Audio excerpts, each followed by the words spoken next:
I guess here I am for the second part of this video, and this time you'll notice that if you look behind you, you should be able to see some stuff.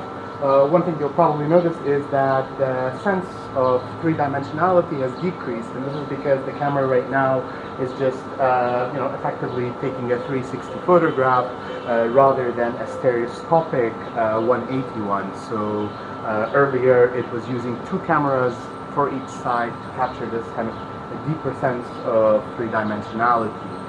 Nevertheless, there's some advantages to this mode of recording because you can see kind of more of the space at once. Of course, there's also disadvantages if you're trying to teach because you can just turn around and stop listening to music and watch the flowers or the TVs or whatever.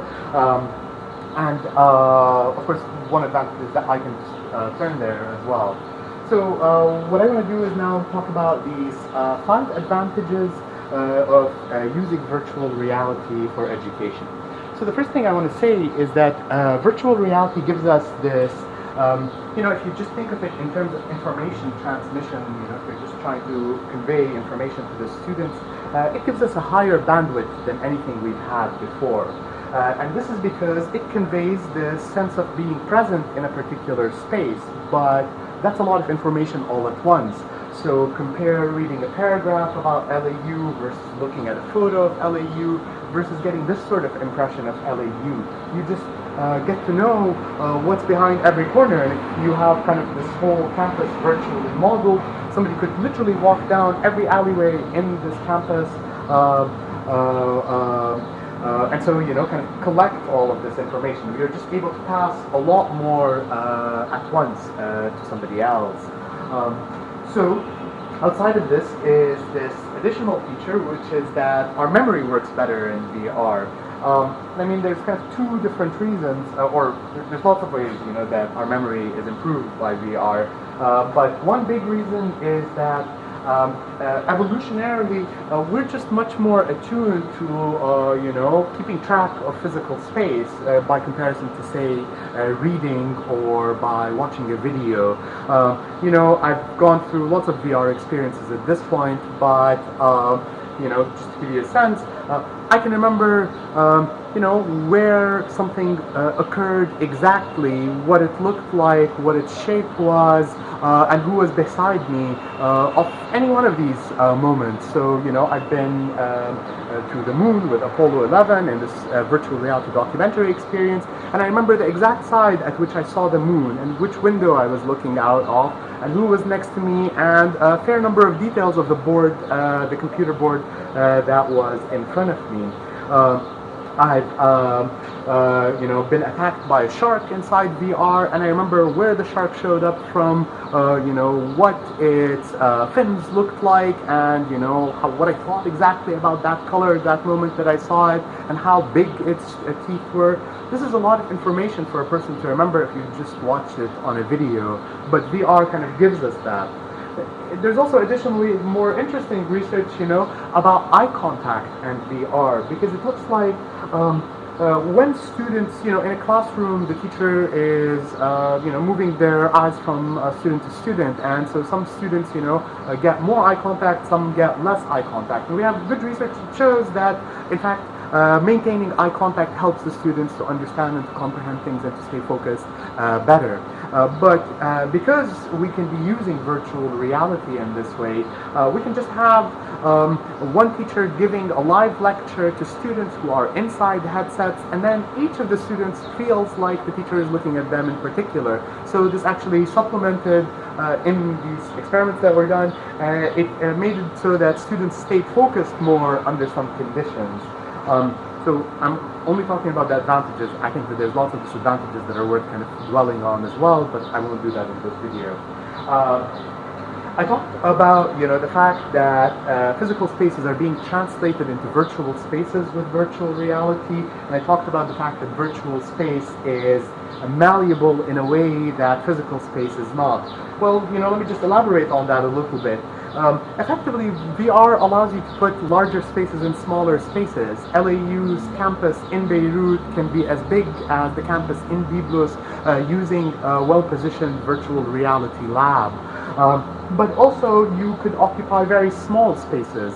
in the application nano, you're the size of a molecule, and you manipulate these molecules and learn about their bonds and how electrons transfer between different particles or different atoms by seeing it as something that is your size, and also just getting a sense of how big you would have to grow in order for this thing to become visible or invisible.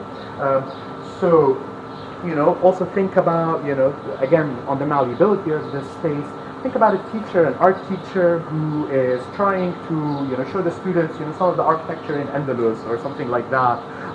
Well, if they were to have a school trip there, they would actually have to go from, architectural spot to architectural spot, which is a time-consuming, endeavor, just walking from space to space. In virtual reality, you could walk by all of those buildings. You could traverse the whole city in no time, because you don't actually have to walk when you have to walk. Okay, so then there's this issue of empathy in virtual reality. So one of the really interesting researchers that have been, there's a ton of research on virtual reality now in psychology, and I think a lot of disciplines are going to be able to benefit from it. But anyway, I'm just going to talk about some of these things. We found out that, well, let's start it this way.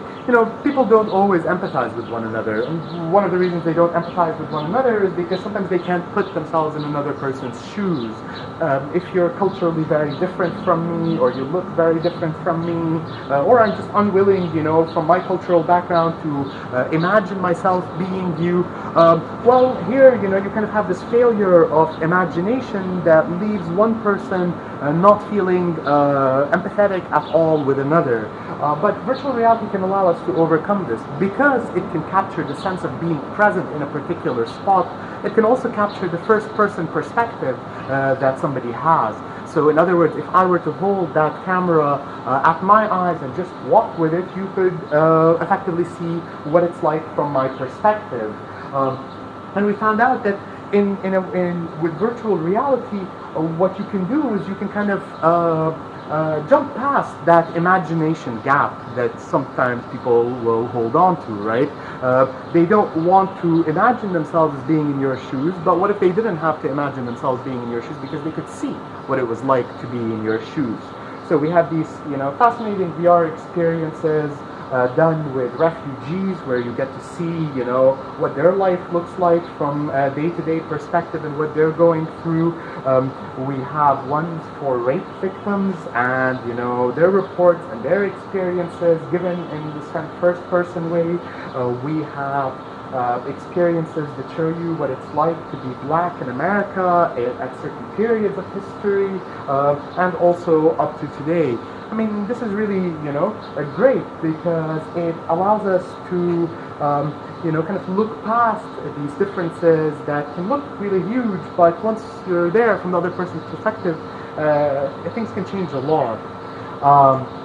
Okay, so I think I have maybe one more of these things,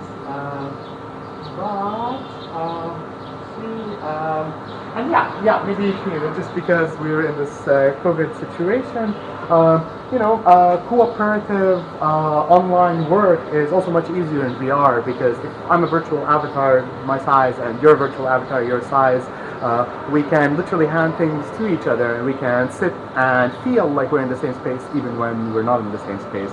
So that's another huge advantage for education in general in VR. Okay, I honestly feel like I barely scratched the surface, and I, didn't do a whole lot of preparation to just do these, but I just kind of wanted to give this example of using a virtual reality camera to record some footage. Okay, cheers guys.